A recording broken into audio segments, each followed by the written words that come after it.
Perfecto. Buenas noches, hermanos, que estamos una vez más por acá, siempre agradeciendo a Dios por esta oportunidad, ¿no? Que tenemos. Y bueno, tenemos un tema interesante para hoy, que es el tema de la crítica textual. Pues la semana pasada teníamos un tipo de introducción al tema. Hoy vamos a tratar un poquito más y bueno, les mandé un video para que ustedes vieran. Así es de que vamos a empezar a preguntar primero a nuestra hermana Herminia González. ¿Qué le pareció el video, hermanita? Sí, está muy interesante el video, ¿verdad? Porque ahí miramos de dónde viene la escritura, de dónde viene, ¿verdad? Por los manuscritos que hay, que son 16 manuscritos que se encontraron, ¿verdad? En los cuales, pero existen algunas variantes, hablamos, ¿verdad? Porque entre ellos, ¿Cuántos manuscritos dijo que había? 16 16. No eran 16, ¿verdad, hermana Oneida? ¿Cuántos son? Son más de 8.000, por lo que usted daba la ¿Tan- explicación ahí en la... Tampoco Usted solo tantos. colocó un ejemplo de 16. Bueno, y al final yo conté las imágenes como unas 10 veces y solo eran 15. Ah, ok, yo no le voy a poner los 5,000, ¿verdad? O sea, en la imagen que les pongo ahí, pues no les voy a poner todos, ¿no? Yo solo pongo un ejemplo, no voy a poner 5,000. eh, Algunos manuscritos, bueno, digamos, crítica textuales, vamos a descubrir cuál es el texto original, ¿de acuerdo? Pero el texto original no lo tenemos. Y no lo tenemos porque se escribió en papiro y bueno, el papiro es muy frágil. Entonces, dado que el papiro es muy frágil, eh, se destruyeron, ¿no? Ni modo, ¿qué le vamos a hacer? Pero se sacaron copias de ellos. Y bueno, copias de copias, copias de copias, y esas copias van a tener diferencias. ¿Cómo se llaman esas diferencias? Ayuden. ¿Cómo les llamamos en crítica textual? variantes. Variantes, correcto. O sea, cuando usted dice, ay, pero un manuscrito dice una cosa, se llaman variantes, porque varían. Algunas de esas variantes son un error de dedo, que me salto la página, que me salto la línea, son cuestiones sin sentido. Pero hay variantes que sí tienen, por decirlo así, tienen más problemas, ¿no? Muy bien. Ahora, tenemos que descubrir el texto. Tenemos como 5,000 manuscritos, más o menos 5,000. Y mire, siempre me gusta poner este ejemplo porque para los escritos clásicos, por ejemplo, para los libros de Heródoto, que consideramos hoy en día, hoy nadie duda que Heródoto existió y nadie duda sobre lo que Heródoto escribió, pero ahí nada más hay unos, Heródoto no estoy seguro, pero a veces hay como 5, 6 manuscritos, y ahí la gente no duda, pero de la Biblia nosotros tenemos muchos manuscritos, ¿sí? Muchos, muchos. Mi hermanita Ana, ustedes, déjenme ver si usted es el host. No, ok, el host es Alba Rocha, perdón, mi hermana Alba Rocha. Entonces, y yo no sé cómo sucedió eso, pero no importa, ¿sí? No importa. Lo único, hermana Alba, no sé si usted es muy tecnológica o no, pero cuando a veces a alguien se le desconecta la computadora porque, digamos, porque tiene mal internet, entonces entra y hay que darle acceso. Entonces yo siempre estoy haciendo eso y le estoy dando acceso. Entonces la dejamos a usted con ese trabajito. ¿Sí puede hacer ese trabajito? Que dice, fulano de tal está en el room. Sí, sí puede y entonces usted le tiene que dar acceso para que entre. ¿Sí? Sí, hermano, de hecho, sí me pareció usted y otra Ah, hermana que perfecto. vi Usted acceder, la hizo. entonces, Si me dejó de entrar a mí, usted puede entrar a cualquiera. Bueno, entonces va haciendo eso, ¿no? Cada vez que alguien esté ahí, ya, porque ahí a me veces sí. apareció y entonces le di a acceder y ahí, Ajá. Sí, cuando ahí va. la internet está mal, entonces se salen y luego entonces ellos intentan entrar, pero si no hay quien los deje entrar, pues ahí se quedaron en la calle, ¿no? Bueno, entonces tenemos 5,000. Entonces uno puede decir, mira, ¿cómo saber cuál es el texto original? Entonces uno dice, la democracia. que la mayoría gane, ¿no? Entonces, si hay 5.000 manuscritos, contamos los 5.000, listo, y el que más tenga, a ese le damos el acceso, ¿ok? ¿Funciona la democracia? Perdón, no estoy hablando de política, pero ¿funciona la democracia? En crítica textual, no. No, Y en no. política, tampoco. Perdón, tampoco. Dice un crítico de la democracia, dice que la democracia son 5 lobos y una oveja decidiendo qué van a cenar. ¿Quién cree usted que va a ganar? Unos 5 lobos, ¿no? O sea, 5 lobos y una oveja van a tomar una decisión sobre qué hay que cenar. La oveja va a decir lechuguita, ¿no? Sí, pero los 5 lobos van a decir oveja. ¿Por qué no? Entonces, la democracia es la voz de la mayoría y la mayoría, lo siento, no siempre está en lo correcto. Por eso, este comentario aparte, por eso es que en la iglesia nosotros no podemos ser demócratas. En la iglesia existe una teocracia. Dios decide. Muy bien. Dios delega responsabilidad. Entonces, están los ancianos que dirigen las iglesias y los ancianos dirigen, o sea, tienen que dirigir, son responsables por lo que hacen. Muy bien, pero la democracia no funciona. ¿Por qué no funciona? Revise usted al pueblo de Israel. O sea, si en la época de Elías le hubieran preguntado quién es el Dios verdadero, ¿cuántos profetas tenía Baal? Si tenía 450 contra uno del Señor.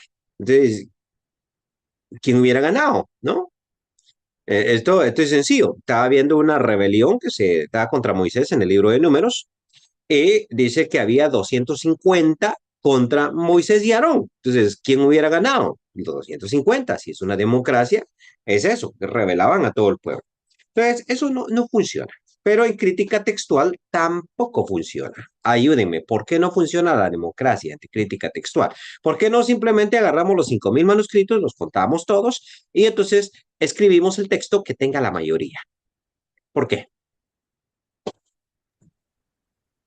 Que probablemente uno tenga la respuesta correcta y que los demás estén en error.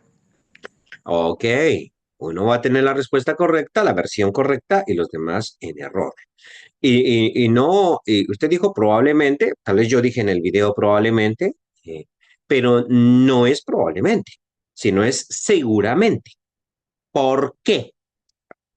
Esto no tienen por qué saberlo, yo creo que no estaba dentro del video. Hay 4 familias. Ustedes vieron que había familias, ¿cierto? O sea, 4 familias. Bueno, para Año Nuevo, siempre nosotros en mi familia hacíamos antes una carnita asada, ¿no? Para toda la familia, o sea, para mis hermanos, mis cuñadas y sus hijos, ¿no? Ahora, yo me quedé soltero hasta tarde, yo me casé muy tarde, o sea, mejor dicho, sí fui soltero la mayor parte de mi vida, ¿sí? Ok. Eh, pero, ok,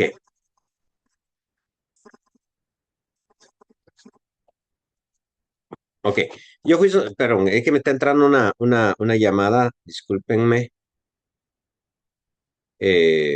Solo voy a contestar, ¿sí? No, no voy a contestar, sino voy a escribir un mensajito. eh,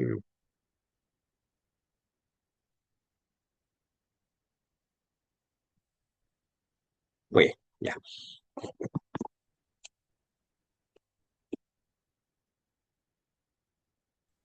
Profesor, en crítica textual entiendo yo que lo más valioso es la antigüedad Sí, de, pero, de ajá, lo que se... O sea, el documento más antiguo es el que va a prevalecer. sí. Bueno, no siempre el más antiguo.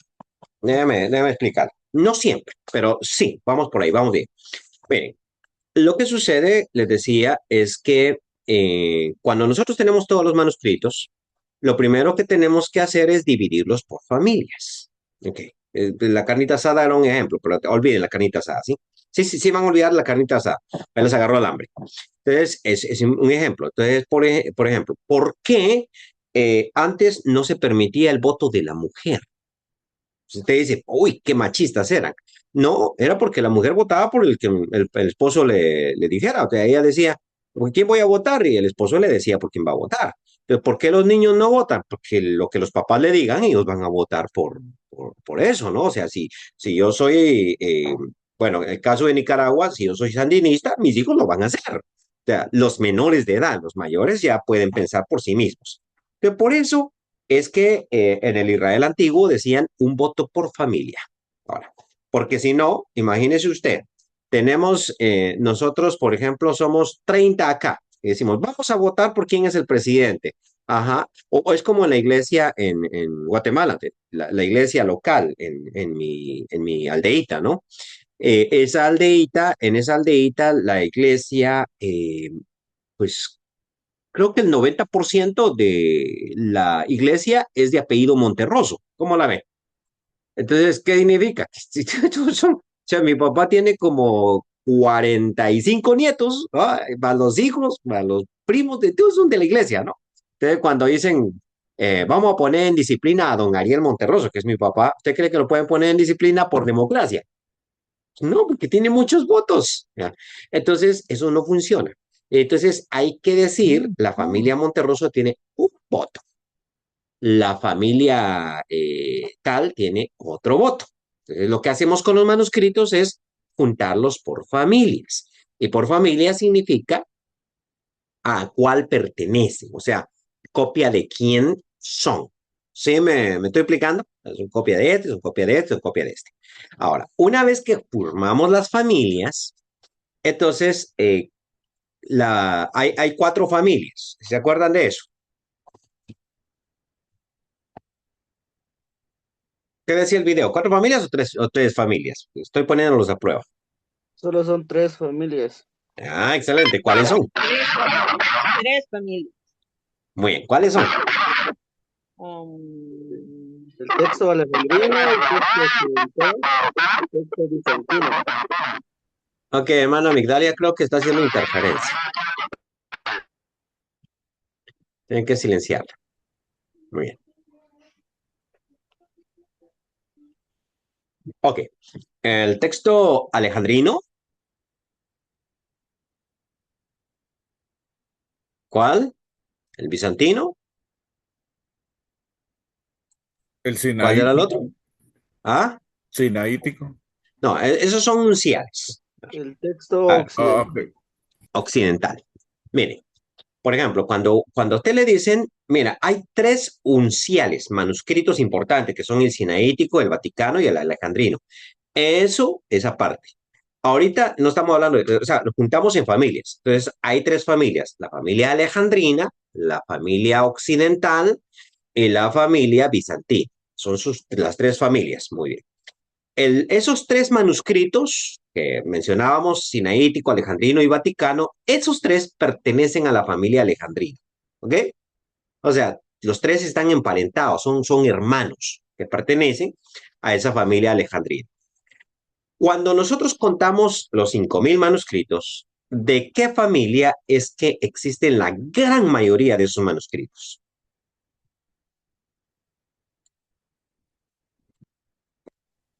Alejandrino, No, Alejandrino. no. Quiero ver. ¿Quién da más? ¿Quién da más? Alejandrino tiene poquitos. El bizantino. Bizantina. Bizantina, exacto. ¿Por qué la bizantina tiene más manuscritos? Fíjese. Vamos a hablar un poquito de las familias, ¿sí? La familia bizantina es la que tiene más manuscritos. ¿Por qué se le llama familia bizantina? Bueno, porque esos son los manuscritos oficiales que utilizó la Iglesia Ortodoxa griega, o sea, la Iglesia bizantina también se le llama, porque ellos tenían su capital en un pueblito que se llamaba Bizancio, pero se llama Bizantina, y de hecho el obispado estaba en Bizancio, lo que más tarde se conoció como Constantinopla, pero Bizancio es el término antiguo, ¿sí? Que por eso se le llama familia bizantina. Ahora, ¿qué pasa? Que como esa es la iglesia ortodoxa griega, ellos tenían plata para sacar manuscritos y más manuscritos y hacer copias, porque recuerde que los manuscritos son hasta el año 1500, o sea, mejor dicho, todo ese tiempo ellos hacen manuscritos, hacen manuscritos, hacen manuscritos. Entonces, la gran cantidad de manuscritos que ellos hicieron hace que de los 5000, y ahorita estoy yo especulando aquí, no estoy hablando no científicamente, más o menos 4000 de esos 5000 manuscritos son bizantinos. ¿Ok? Son bizantinos, son los más, ¿cómo se diría? Los más comunes. Ahora, esos textos bizantinos tienen variaciones interesantes. Por ejemplo, como eran los que se usaban en la iglesia, entonces tienen frases de mucho respeto. Por ejemplo, en vez de decir Jesús, porque tal vez el texto original dice simplemente Jesús, el texto bizantino dice, no, no puedes llamar Jesús, llámale nuestro Señor Jesucristo. ¿Entiendes? O sea, cada vez que existe el nombre de Jesús, no lo vamos a llamar Jesús, lo vamos a llamar nuestro Señor Jesucristo. ¿Ya? Entonces, tienen esas formalidades que se dan dentro de la iglesia. Ahora, vieron ustedes la historia de Erasmo, ¿cierto?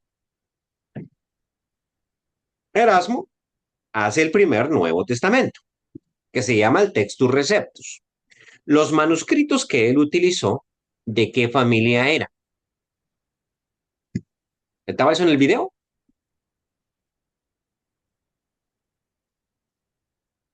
Ahí me disculpan, el video yo lo grabé así. ¿De qué familia era? Pero estamos en la clase para que ustedes capten más de lo que captaron en el video, ¿sí? Adivinen, adivinen, adivinen, adivinen, no me preocupen. El 95% de los manuscritos existentes son los bizantinos utilizados en el Textus Receptus. Ok, son bizantinos. ¿Y por qué? Va a decir usted. Es que mire, allá en el siglo IV, Profesor, tengo una mande, duda. mande. Usted habló de un ejemplo, ¿verdad? Nuestro Señor Jesucristo, pero ese es el Nuevo Testamento. ¿Y el Viejo? Ok, el Antiguo Testamento, dice usted. Muy bien. Sí, El Antiguo Testamento es otra historia, ¿sí? Esa es otra historia. Y con gusto le voy a dar alguna información. Es un estudio un tanto distinto. ¿Por qué? Porque, de hecho, sí, mire, ¿sabe qué? Vamos a utilizar, voy a seguir con el punto aquí y me detienen 20 minutos antes de que termine y entonces 20 minutos yo les explico qué pasa con el Antiguo Testamento. Ya, en cuanto a la crítica textual, porque, mire, la pregunta me parece buenísima. O sea, así es de que, sí, generalmente cuando uno habla de crítica textual se basa más que todo en el Nuevo Testamento. Porque, ¿por qué? ¿Por qué nosotros profundizamos más en el Nuevo Testamento? Por una razón sencilla. El Antiguo Testamento, debido a que es palabra de Dios para el pueblo de Israel, a nosotros no nos interesa mucho, mucho, mucho ser tan específicos. O sea, hay una historia ahí, sí, pero digamos que David mató a 200 filisteos, pero digamos que otro manuscrito dice que mató a 100 filisteos. Pero ¿cuál es la diferencia? O sea, no nos afecta mucho porque no está dentro del proceso de salvación, pero el Nuevo Testamento para nosotros es valioso. Entonces, eso hace que nosotros, si hay una variante, querramos saber, por ejemplo, con respecto a aquel demonio que no salía del hombre. Entonces, el texto occidental, o sí, el texto bizantino dice que este género no sale sino con oración y ayuno, pero el texto alejandrino dice solo oración. Ahora sí es importante porque estamos tocando el tema del ayuno y saber si en la iglesia deberíamos o no deberíamos de ayunar.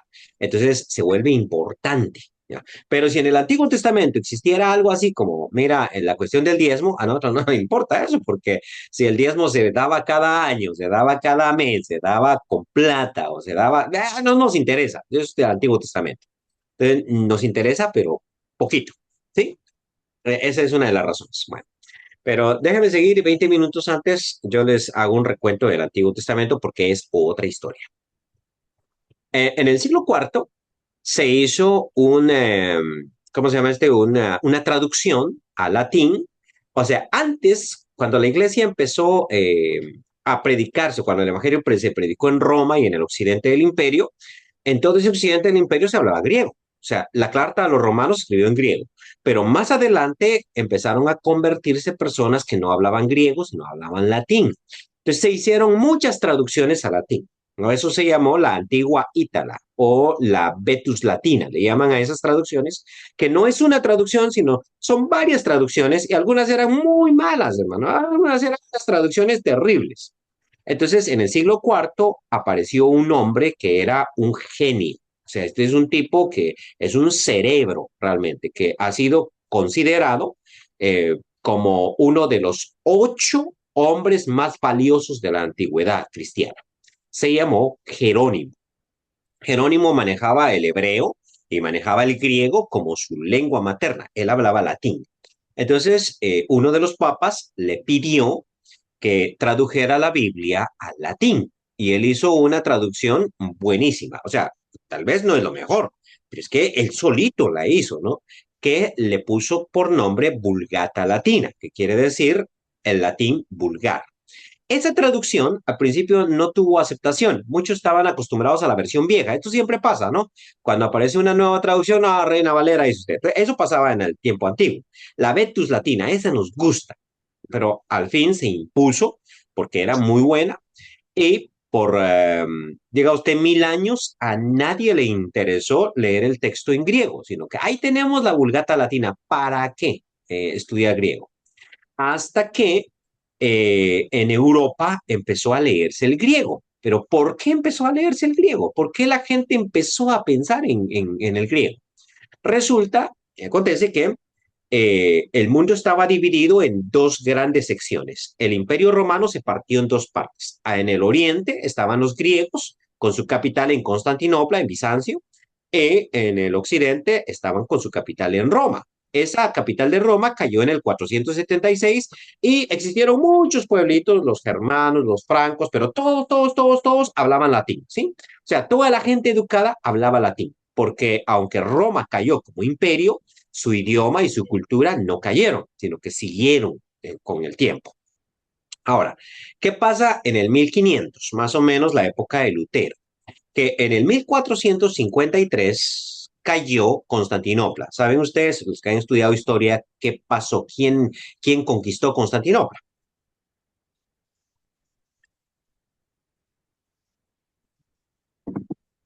Los turcos. Los turcos conquistaron Constantinopla y entonces todos los eruditos que había en Constantinopla, que hablaban griego, todos los eruditos salieron. O sea, ¿para qué me voy a quedar yo aquí si están a punto de conquistar mi ciudad? Esos salieron y se fueron para Italia. Entonces, a Italia ellos llevaron su conocimiento clásico y llevaron sus manuscritos. Ok, por eso es que en Italia se va a dar el fenómeno que se llama renacimiento. O sea, nos gusta, empezamos a renacer con la cultura antigua, con la cultura clásica, porque están viniendo muchos eruditos, muchos académicos de allá de Constantinopla. Entonces llegan a Italia. Pues Erasmo es uno de esos hijos predilectos del humanismo, se le llama eso, o se va a llamar humanismo o el Renacimiento, ¿no? Entonces, este Erasmo adquiere de esta gente los manuscritos griegos. Entonces, ¿por qué él va a usar texto bizantino? Pues porque esos son los que están viniendo, ¿no? Porque Constantinopla cayó en el 1453 y él en el 1516, o sea, 70 años después, está haciendo su Nuevo Testamento griego. Entonces, la gente que está viniendo y que le está vendiendo los manuscritos, pues pertenece a esta escuela. Entonces, por eso vienen esos manuscritos, ¿sí?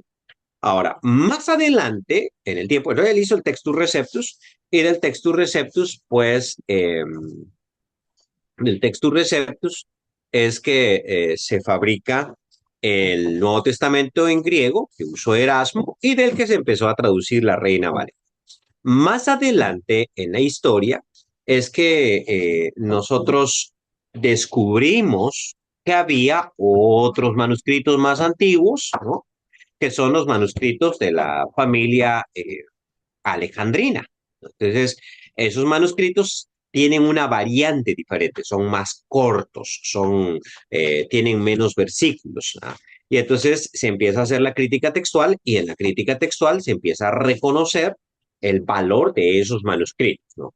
Ahora, porque son más antiguos, no necesariamente, va a ver usted. O sea, hay manuscritos de la familia alejandrina que no son tan antiguos, pero es que aquí depende no tanto de la antigüedad del manuscrito, sino del valor de quien está copiando. Bueno, déjenme ponerles un ejemplo. Digamos que tenemos un manuscrito que se escribió en el siglo VIII, o sea, 800 años después de Cristo. Y tenemos un manuscrito que se escribió 600 años antes de Cristo. ¿Cuál sería más valioso? Uno que se escribió 800 años después y uno que se escribió 600 años después. Usted diría, ¿cuál es más valioso? Pues para mí el que se escribió 600 años antes. Muy bien. Eso es de lógica y rápido uno dice, sí. Pero puede que no. ¿Por qué? Porque el que se escribió 800 años después, a lo mejor es una copia de uno que se escribió 200 años después. Y el que se escribió 600 años después, a lo mejor es una copia de uno que se escribió 400 años después. Ya se la varía. ¿Sí me entiende? Entonces, por eso uno tiene que saber de qué familia es, o sea, cómo conectarlo, de quién copió a quién. O sea, ellos estructuran así, como este manuscrito es copia de este es copia de este es copia de este, y los van conectando todos para no cometer, o sea, lo que el hermano Raúl dijo es la lógica, o sea, es cierto. El más antiguo tiene más valor. Sí, pero hay que fijarse si el más antiguo es copia de quién. Es por eso que la familia alejandrina tiene mucho valor, porque aunque sus manuscritos pertenezcan, por ejemplo, al siglo IV, se nota que son copia de un texto muy antiguo. ¿Sí? Hermana, ¿quién había levantado la mano? Hermana Ana.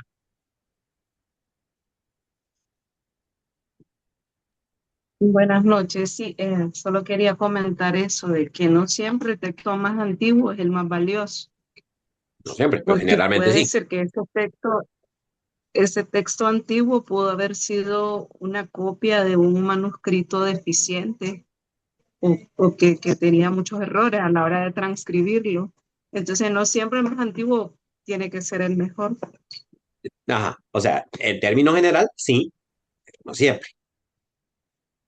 Es como la sabiduría, ¿no? Usted sabe que entre más viejo es uno, más sabio, ¿cierto?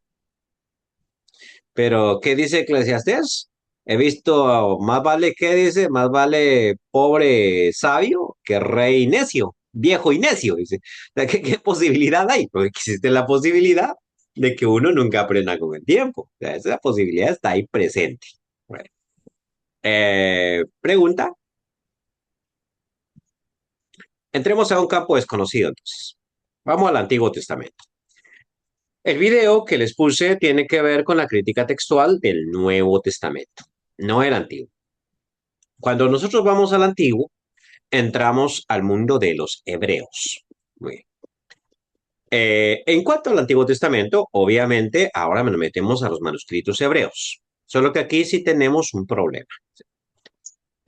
Resulta que los manuscritos hebreos, esos son más fidedignos porque los judíos copiaban esos manuscritos con mayor meticulosidad. O sea, por ejemplo, en el Nuevo Testamento nosotros tenemos manuscritos con mucho valor, que se hicieron muy bien hechos, y tenemos manuscritos con deficiencias, porque los cristianos somos así, o sea, hagamos una traducción, hagamos una copia, pues hagámosla bien hecha y a veces, no, hacerla ahí rápido, porque lo que importa es que el mensaje llegue. ¿Ya? Pero el judaísmo no es así, porque para ellos el texto era sagrado. Entonces, ellos, por ejemplo, para hacer un manuscrito, No crea usted que lo van a hacer así nada más de cualquier cuero, que van a ir al mercado a comprar cuero. No, esos manuscritos de la Biblia que hacían los judíos tenía que ser una vaca consagrada desde chiquita, de ternerita. Decían, esta es consagrada para el Señor. Entonces, de la piel de esta vamos a hacer las hojas. Y cada vez que se topaban con el nombre de Dios, hacían un montón de oraciones, oraban antes. Los judíos son así hasta hoy en día. Para prender la estufa hacen una oración, para salir de la casa hacen una oración. Entonces ellos eran muy meticulosos. Así es de que los manuscritos hebreos eran de muy alto valor. Ok, pero, sin embargo, esos manuscritos hebreos, nosotros tenemos hoy en día, no son muy antiguos. Databan más o menos del año 1000 después de Cristo. Mire cómo es la cuestión. La iglesia tenía manuscritos del Nuevo Testamento que databan casi de la época de Jesús, ¿eh? Siglo segundo. Pero cuando vamos al Antiguo Testamento no teníamos manuscritos, sino teníamos manuscritos que databan del año 1000 después de Cristo, por una práctica que tenían los judíos. ¿Cuál era esa práctica? Cada vez que hacían un manuscrito, quemaban el anterior. O sea, si ya tengo uno nuevo, quemo el viejo. Entonces no había manuscritos antiguos del Antiguo Testamento. O sea, los más antiguos eran del año 1000 después de Cristo. O sea, prácticamente carentes. Los que nos transmitieron a nosotros los masoretas, así se llamaban los escribas europeos judíos de esa época, los masoretas, que fueron los que le agregaron los puntitos y todo eso que tenía el hebreo. En el 1947 hubo un gran descubrimiento. ¿Cuál fue ese descubrimiento? La imprenta de Qumran, Gutenberg. Qumran. No, Qumran, correcto. No, la imprenta fue eso en el 1400, pero Qumran. ¿Qué pasó Profesor, ahí en Qumran? aprovechando este momentito. Sí, hermano. Entonces, ¿por qué si esta era una práctica judía posterior en el Nuevo Testamento no la siguieron? Fue diferente. O porque los cristianos se distanciaron de los judíos tremendamente. Ahorita le voy a contar una historia muy, muy interesante aquí. Mire, entonces se descubrió Qumran. Ya contesto esa pregunta, mi hermano. Se descubrió Qumran. Muy bien. En Qumran, ¿qué sucedió ahí? Bueno, que en el Mar Muerto, que están esas cuevas, ahí había una secta judía. Esa secta judía tenía muchos manuscritos ahí en esas cuevas. Y no sabemos qué pasó exactamente, pero cuando los romanos conquistaron esa tierra, esa secta judía desapareció y los manuscritos quedaron allí. Entonces, en 1947 se descubrió Qumran y salieron a luz manuscritos que databan de 1000 años antes de los que teníamos. Ok, entonces esos manuscritos se empezaron a leer, ¿no? Pero, oye, para abrir esos manuscritos, eso fue una técnica súper especial. Entonces, ahí se descubrieron manuscritos importantes como un libro de Isaías y se comparó, por ejemplo, el texto Masoreta de 1000 años después y el texto de Isaías de 1000 años antes y se notó que no había diferencia. O sea, se había copiado fidedignamente. Las diferencias que sí existen eran insignificantes. Entonces dijeron, wow, o sea, los judíos sí hacían manuscritos de calidad porque el texto siguió de manera ininterrumpida, o sea, muy buenos manuscritos. Sin embargo, Qumran sí tenía diferencias, o sea, no voy a decir que no, había diferencias sustanciales. Entonces aquí empieza a surgir la crítica textual, porque dicen, mira, cuando solo tenemos el texto Masoreta no podemos hacer crítica.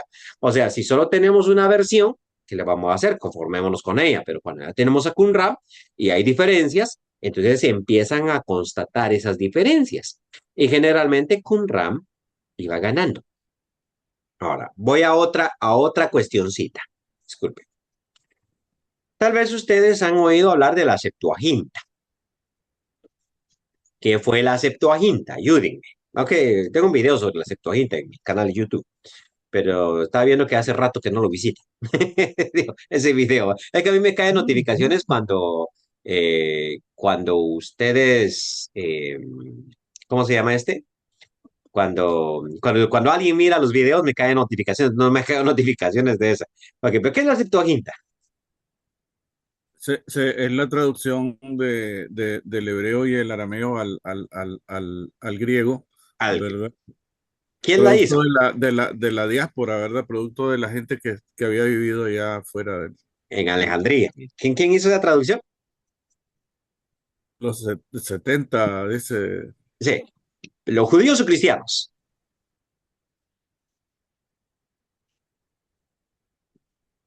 ¿La hicieron judíos o la hicieron cristianos?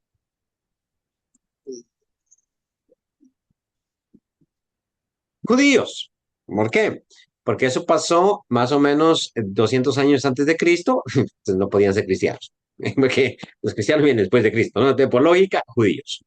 Entonces, los judíos de la diáspora, correcto, que estaban viviendo en Egipto.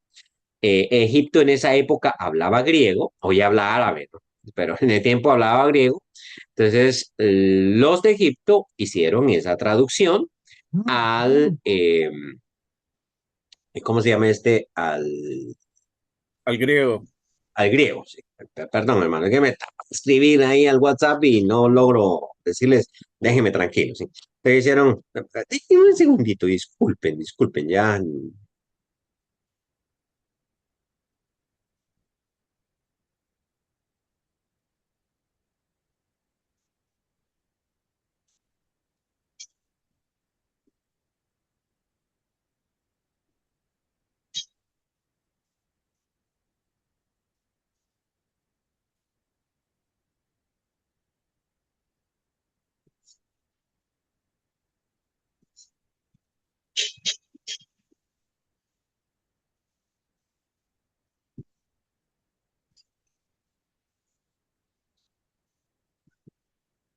Bueno, ahora sí, espero.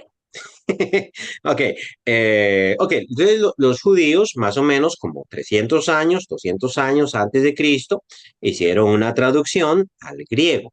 Ahora, ¿por qué dije 200 o 300? Porque no sabemos cuándo fue y no fue una traducción, sino fueron varias traducciones. O sea, la Septuaginta no se tradujo de un solo, no fue que juntaron. La leyenda dice, pero esa leyenda es mentira. La leyenda dice que se tradujo con 70 ancianos, pero se llamó 72 ancianos, pero se llamó la Septuaginta, y que a cada anciano le dijeron, traduce toda la Biblia. Imagínense traducir toda la Biblia, no, eso estaba en chino. Todo el Antiguo Testamento, obviamente, tradúcela toda, y que le pusieron un cubículo, un cuartito a cada anciano, y todos tradujeron, y cuando juntaron las traducciones, todas eran idénticas. Puro cuento, puro cuento. ¿Por qué es cuento? Ya les explico. Uno que sabe de griego, digamos, yo leo la Septuaginta, entonces la Septuaginta en la traducción del Pentateuco es una buena traducción, pero en la traducción de libros históricos es muy mala. Entonces uno dice, pero ¿por qué? En Jeremías es muy buena, pero en Isaías no tan buena. ¿Pero por qué? Porque son diferentes gente la que la está traduciendo y porque se tradujo en diferentes épocas. O sea, al principio se tradujo el Pentateuco, diga usted 50 años después se traducen los libros históricos, un tiempo después los profetas, un tiempo así, ¿me explico? Entonces, eso es cuento, pero en fin, se tradujo. Ahora, la Septuaginta era la Biblia que se usaba por los judíos de la diáspora en la época de Jesús, ¿no? Por eso cuando Pablo predicaba en las sinagogas, él predicaba usando la Septuaginta. Por eso es que cuando los evangelios citan el Antiguo Testamento, citan la Septuaginta. O sea, ellos nunca citaron el texto hebreo. Y esa es la razón por la cual cuando usted lee el Nuevo Testamento y lee una cita, usted dice, wow, ¿por qué cuando yo leo el Antiguo Testamento esta cita no se parece? O sea, ¿por qué está diferente? Porque el Nuevo Testamento está citando a la Septuaginta y la Reina Valera le está usando el texto hebreo para el Antiguo Testamento. Okay. Entonces, los cristianos usaron la Septuaginta. ¿Qué pasó cuando los cristianos usaron la Septuaginta? Que los judíos dijeron, ah, no, señor. No, no, no, no, no, no, no, no. O sea, ustedes van a usar la Septuaginta, sí. No, esa es una pésima traducción. Los judíos dijeron eso. Esa traducción es pésima. ¿Cómo que es pésima? No, no, eso no sirve. O sea, yo no sé quién tradujo eso. ¿Por qué? Porque le estaban dando duro con la Septuaginta. Y los judíos hicieron su propia traducción, que se llama la Biblia de Aquilea. De su propia traducción al griego. Entonces, para no usar la Septuaginta, porque la Septuaginta ayudaba mucho al cristianismo. ¿Sí me explico? Bien. Ok, entonces a nosotros nos quedó esa idea de que la Septuaginta era mala. Y cuando entonces empezó la crítica textual del Nuevo Testamento, ya estoy hablando de la época de Erasmo y más adelante, entonces nosotros seguimos con la idea de que la Septuaginta era una traducción deficiente. Entonces mejor ir al original hebreo. ¿Sí me entiende? Y había muchas diferencias a veces entre la Septuaginta y el texto hebreo. No siempre era igual. Entonces el texto hebreo era lo que marcaba como la pauta. ¿Sí? Por eso es que Casiodoro de Reina, cuando él tradujo la Biblia, la Reina Valera, primera, él para el Nuevo Testamento utilizó el texto griego de Erasmo, pero para el Antiguo Testamento él utilizó el texto de los masoretas. ¿Por qué utilizó el texto de los masoretas? Porque él conocía el hebreo y ese era el texto por excelencia. Él no usó la Septuaginta, no le gustó. Bien. ¿Qué pasa más adelante? Que cuando se encuentran los manuscritos de Qumran, Qumran apoyaba a la Septuaginta en contra del texto hebreo, mostrando que la Septuaginta tenía un gran valor. O sea, ¿qué pasó entonces? Que la Septuaginta, mire usted, por ejemplo, nosotros tenemos copia de la Septuaginta. ¿Dónde? En el códice, la vez pasada les dije que era códice. ¿Qué es códice?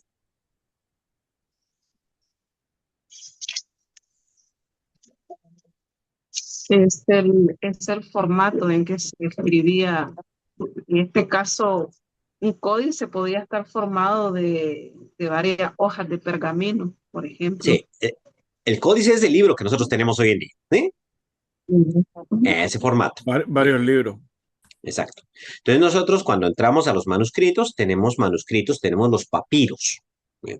Pero los papiros que nosotros tenemos solo son de un evangelio. Por ejemplo, tenemos un papiro tal y tal, es el evangelio de Juan. No más. Tenemos otro que tiene el evangelio de Marcos. Otro que tiene la carta a los Corintios. O sea, son separados.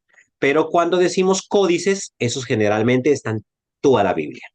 Bien, entonces, los tres códices más famosos, que al mismo tiempo se llaman unciales, ¿se acuerdan por qué se les llama unciales? Porque las letras son mayúsculas y tienen el tamaño de la uña, son grandotas, ¿no? Unciales, que son los famosos, el alejandrino, el sinaítico y el vaticano, tienen el Antiguo Testamento. O sea, esos son manuscritos no del Nuevo Testamento, sino de toda la Biblia, Antiguo Testamento y Nuevo Testamento.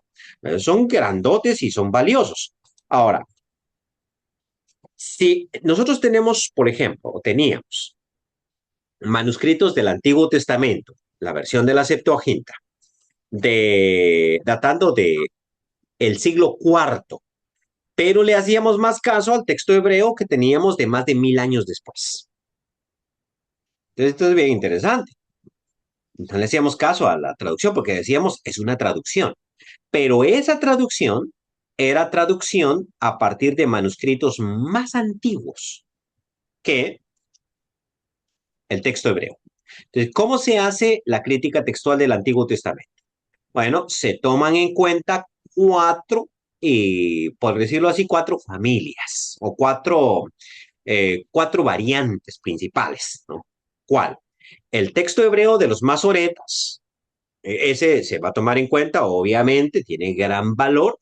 Los manuscritos del Mar Muerto, o sea, como valor también textual, la Septuaginta, y el número cuarto es el Pentateuco samaritano.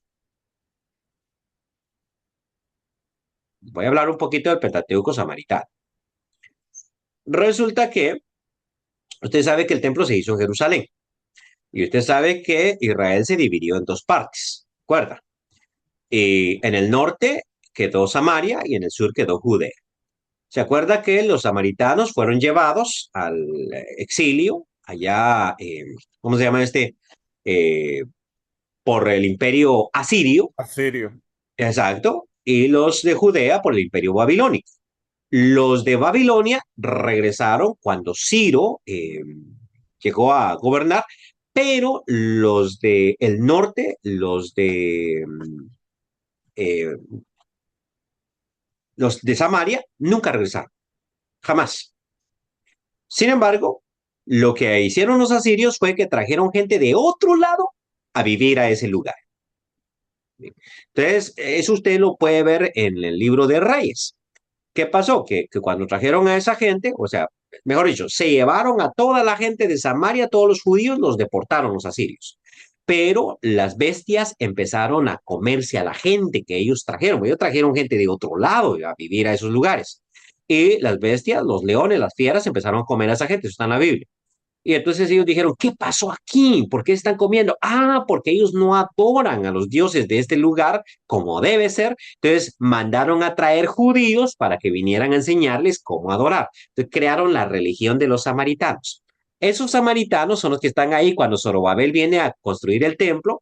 Ellos le dicen, te vamos a ayudar a construir el templo.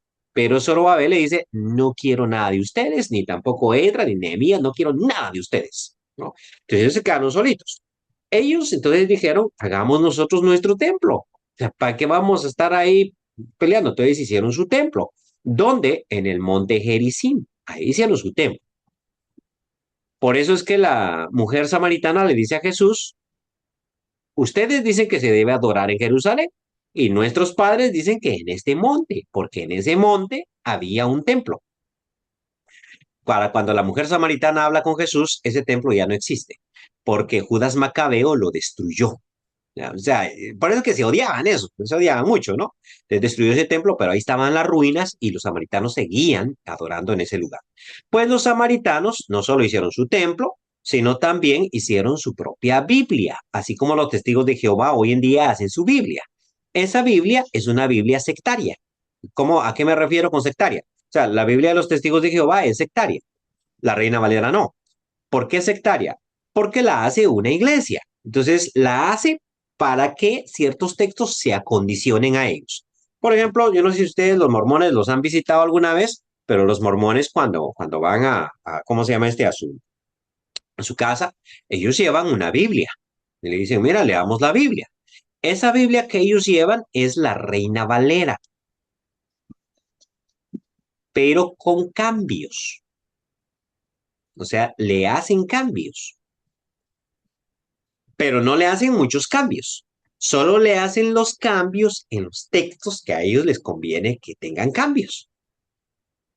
Por eso siempre le leen. Los mormones nunca le van a poner a usted a leer su Biblia. Le dicen, miren lo que dice aquí la escritura, pues le abren y le muestran, pero nunca dejan que usted lo haga con su Biblia. Entonces, mira lo que dice acá, mira lo que dice acá. Entonces, esos textos están cambiados. Bien. Esa Biblia que usan es Reina Valera. ¿Y por qué sociedades bíblicas no los demanda por estarle cambiando al texto? Por una sencilla razón. Ellos utilizan la versión antigua, la 1909. Y resulta que esa versión ya venció sus derechos de autor, por eso sociedades bíblicas no puede demandarlos. Entonces, esa 1909 usted le puede hacer los cambios que le dé la gana. O sea, hay una Biblia que se llama Recobro, hay una Biblia, la de los mormones. O sea, cualquiera puede agarrar, yo puedo agarrar la 1909 y hacerle los cambios que a mí me dé la gana y Sociedad Bíblica no me puede demandar porque ya no tiene derechos de autor. Muy bien. Entonces, es una Biblia sectaria. Pero ahora, voy con los testigos de Jehová. La Biblia de los testigos de Jehová es muy mala cuando usted está tocando doctrinas de los testigos de Jehová, porque obviamente le han hecho los cambios para que apoye su doctrina. Pero cuando usted no está tocando doctrina de los testigos de Jehová, es una buena traducción.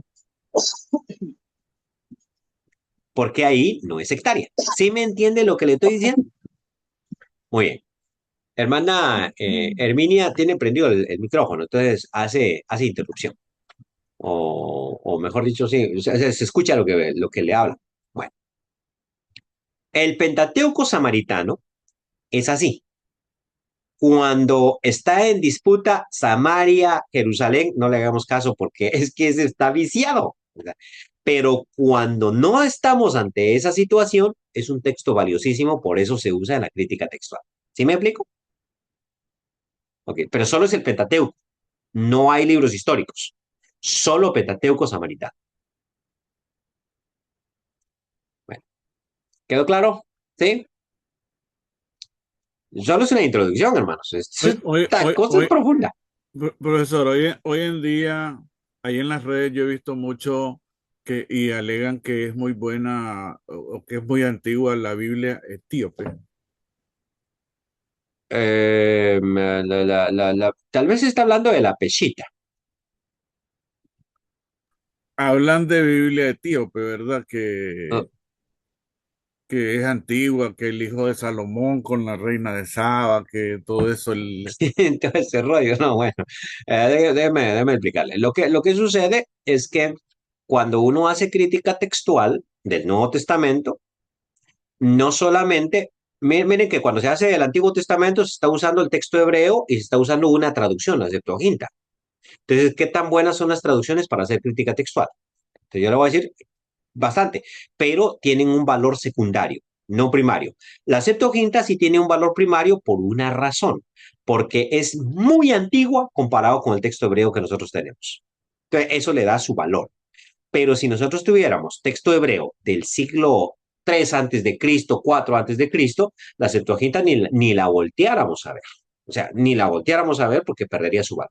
Bueno, entonces lo que pasa entonces, que el Nuevo Testamento se escribió en griego originalmente. Muy bien. Pero luego se tradujo a otros idiomas, se tradujo a latín. Entonces, ¿qué valor tiene la Vulgata cuando hacemos crítica textual? Vale, o sea, o sea, tenemos que reconocer que tiene un valor, pero su valor es secundario porque tenemos el texto griego de donde se tradujo. Entonces, va a ser un valor secundario, no va a ser tan bueno. Tenemos la Peshita. ¿Qué es la Peshita? Es la traducción que se hizo al arameo, ¿no? El siríaco. A eso se le llama siríaco porque el arameo bíblico del Antiguo Testamento, el arameo bíblico, está escrito con caracteres igualito que el hebreo. O sea, el hebreo y el arameo se escribía igual.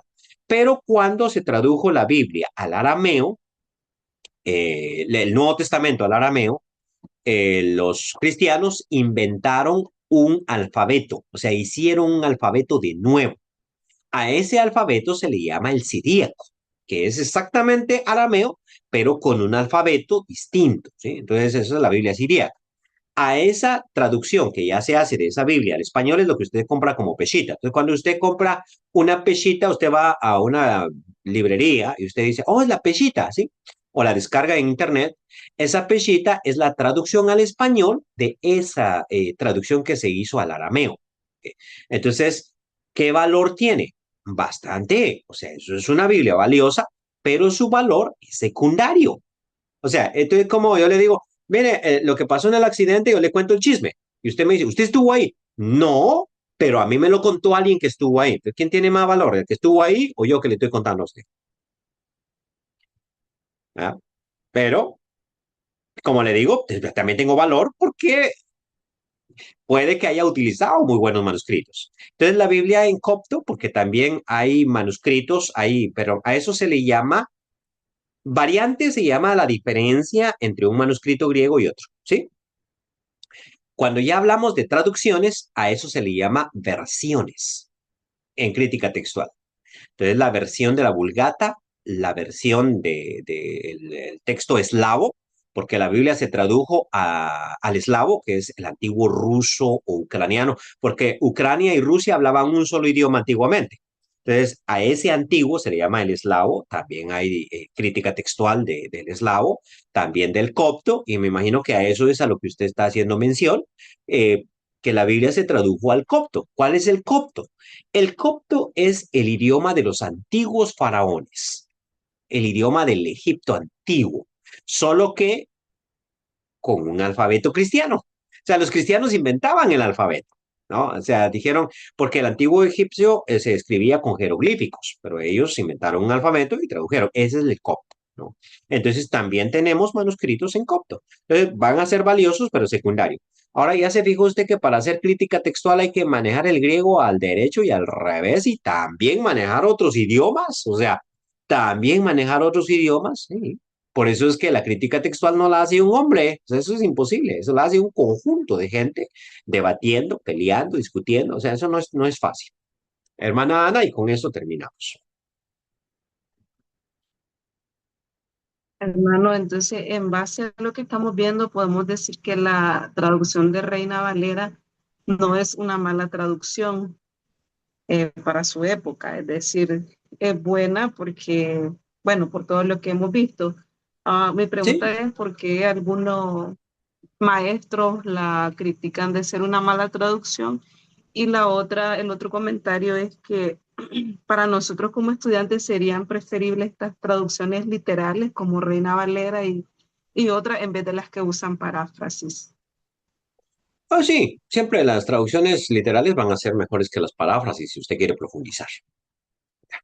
Las traducciones de paráfrasis, como la Biblia popular, son muy buenas para la gente cuando está comenzando, porque le entiende más fácil. O sea, esa es su función, le entiendo más fácil, pero cuando usted ya quiere profundizar, ¿no? Tiene que usar algo más, más sustancioso. O sea, tiene que usar algo más difícil. O sea, eso toca. Ahora, Reina Valera, pues es como cualquier traducción. O sea, como cualquier traducción. Si yo no voy a aprender los idiomas originales, entonces, pues usar varias traducciones. Y no hay una que sea, siempre me dicen, ¿cuál es la que usted recomienda? No, yo recomiendo que usted utilice dos o tres, pero eso lo vamos a ver más adelante cuando hablemos de las traducciones. O sea, vamos a tocar un punto de traducciones, solo que hay quien a veces critica la Reina Valera, pero muchas de las críticas a la Reina Valera eh, no son fundadas, o sea, no son buenas críticas, solo que hay gente que le gusta, pues, o sea, de moda. O sea, ahorita está la guerra en Irán y cualquier tipo que tiene una cámara se pone a hacer un discurso. Y entonces hay mucha mala información. Y eso pasa con las redes. O sea, y no créame que antes de las redes también ya existía. O sea, el otro día estábamos hablando de pornografía. Perdón, toco el tema nada más que me dicen, óyame, y qué feo eso de la invención de la cámara, porque mire las cosas que hacen. No, ¿sabía usted que hay libros de pornografía de hace 2000 años? O sea, se han encontrado esos libros. ¿Y cómo le hacían? Pues con dibujitos. ¿Cómo le hacían? O sea, con dibujitos. O sea, que desde que el mundo es mundo, eso es así, ¿no? Entonces dice, es que hoy en día en las redes sociales mucha falsa noticia. No, siempre ha habido falsa noticia. Siempre, siempre, siempre. Recuerde que Pablo dijo, no se dejen mover ni por carta como si fuera nuestra. O sea, no había redes sociales, pero ya había quien escribía tonteras, ¿cierto? Ya había quien escribía cosas así. Bueno, entonces lo que pasa es que se ha proliferado, así como el conocimiento lo tenemos al alcance ahorita, entonces se ha proliferado. Y ahí es donde yo recomiendo mucho la inteligencia artificial, o sea, el ChatGPT, por ejemplo, que es lo que yo uso mucho. Si usted a veces tiene dudas sobre esta noticia, esta información es cierta, pregúntele al ChatGPT. ¿Por qué? Porque él es el que revisa en la red y le dice, sobre eso que estás diciendo, solo hay una página web que lo anda diciendo y no es de buena reputación. O sea, le analiza ese asuntito. Entonces, eso es muy, muy bueno para eso. Pero también va aprendiendo como todo. Entonces, nos vemos, hermanos, la próxima semana. Que el Señor los bendiga. Qué bueno estar con ustedes. Igualmente, hermano, Dios, bendiciones, hermano. feliz noche a Buenas todos. noches. Dios le bendiga, hermano. Buenas Buenas noches. noches. Bendiciones. Bendiciones a todos.